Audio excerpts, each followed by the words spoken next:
Hello viewers, welcome to Prav's kitchen. Today special flaxseed laddoos. దానికి కావాల్సిన ingredients 200 grams flax seeds. A కప్తో అయితే మనం ఈ అవిసె గింజల్ని తీసుకున్నామో అదే కప్తో నేను బెల్లాన్ని తీసుకున్నాను. అండ్ 200 గ్రామ్స్ ఫ్లాక్స్ సీడ్స్కి 100 గ్రాముల నువ్వులు, పావు కప్పు పల్లీలు, పావు కప్పు కాజు, పావు కప్పు ఓట్స్ అండ్ పావు కప్పు పంప్కిన్ సీడ్స్. ఒకవేళ మీ దగ్గర పంప్కిన్ సీడ్స్, ఓట్స్ అండ్ కాజు లేనట్లయితే మీరు పల్లీల్ని ఒక 100 గ్రాములు తీసుకోండి. అండ్ ఫైనల్గా మనం నెయ్యి కూడా వాడతాం. ఇప్పుడు ఈ నెయ్యి అండ్ బెల్లం తప్పితే మిగతా అన్ని ఐటమ్స్ని మనం బాణీ మీద మీడియం ఫ్లేమ్లో చిటపట్లాడినంత వరకు వేపించుకుందాం. బాణీని మీడియం ఫ్లేమ్లో పెట్టుకున్నామండి. ఇదిగోండి, మీడియం ఫ్లేమ్లో పెట్టాను. ఇది బాణీ అయితే వేడెక్కింది. సో ముందుగా మనం ఫ్లాక్స్ సీడ్స్ని వేసుకుందాం.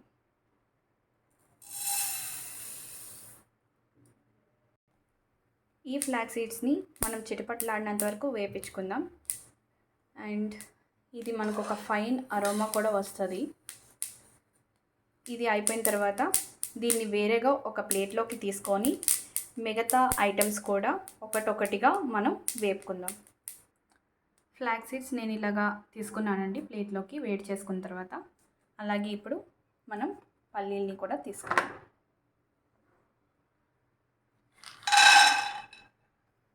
పల్లీలు రోస్ట్ అయిపోయిందండి. ఇప్పుడు నువ్వులు తీసుకుందాం. పంప్కిన్ సీడ్స్, ఇప్పుడు కాజు వేసుకుందాం. ఇప్పుడు ఫైనల్ ఐటమ్ ఓట్స్. రోస్ట్ చేసుకున్న అన్ని ఐటమ్స్ని నేను ఒక ప్లేట్లోకి తీసుకున్నానండి. ఇవి కొంచెం చల్లారిన తర్వాత మనం దీన్ని మిక్సీ పట్టుకుందాం. ఇదంతా చల్లారి మనం మిక్సీ పట్టుకునే లోపు మనం ఇప్పుడు దీనికి కావాల్సిన పాకాన్ని తయారు చేసుకుందాం. ముందుగా ఒక బాణీ పెట్టుకొని బాణీ వేడెక్కిన తర్వాత మనం బెల్లాన్ని వేద్దాం. నేను తీసుకున్నది బెల్లం పౌడర్, సో నేను బెల్లం పౌడర్ వేసాను.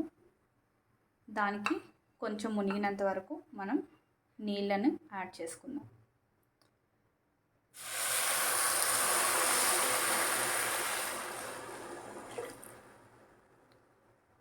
సో మనం బెల్లం నీళ్ళు యాడ్ చేసుకున్నామండి. పాకం రెడీ అయ్యేలోపు మనం దీన్ని మిక్సీ పట్టుకుందాం. నేను మిక్సీ పట్టేసుకున్నానండి. సో కొంచెం ఇట్లా బరకగానే చేశాను. మీరు చూసినట్లయితే, ఎందుకంటే మనం లాడు తిన్నప్పుడు మనకి ఆ టెక్స్చర్ అన్నది ఫీల్ అవుతాము. సో దీంట్లో ఆల్రెడీ నట్స్ కూడా వేసాం కాబట్టి సపరేట్గా మనం నట్స్ అవి ఏం పెట్టని అవసరం లేదు. అందుకోసం అని చెప్పి నేను ఈ టెక్స్చర్లో ఇలా కొంచెం చేశాను అన్నమాట. మన పాకం అయితే మగ్గుతుంది. సో ఇది మనం ఎక్కువ కూడా పాకం తీయనవసరం లేదు, అంటే తీగ పాకాల్లాగా అలా కూడా చేయనవసరం లేదు. జస్ట్ మనకి బంకగా అంటుకుంటుంది చేతికి అని అన్నంత వరకు చాలు. ఇప్పుడు దీని మీద ఉంది కదా, ఇది మీకు చూపిస్తాను చూడండి.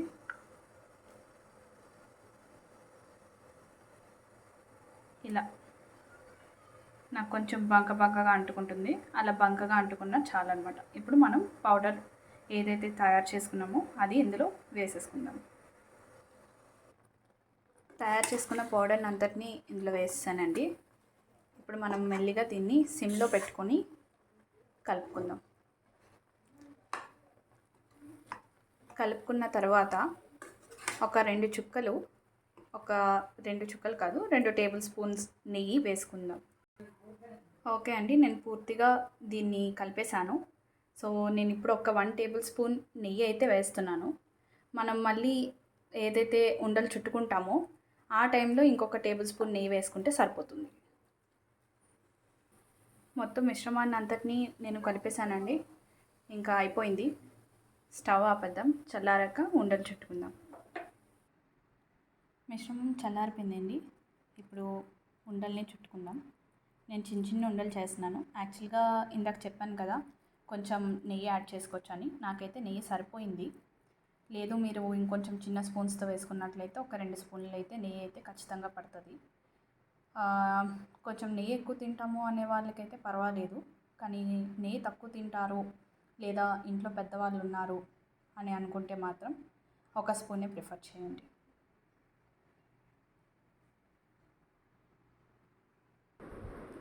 నేను ఇక్కడ రెండు షేప్స్ చేశాను.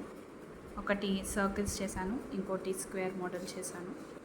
సో మీకు ఏది నచ్చినట్లయితే, ఎలా నచ్చితే అలాగ మీరు షేప్స్ కూడా చేసుకొని తినొచ్చు. Hope you like this video. Please like, share and subscribe to Prav's Kitchen. Thank you.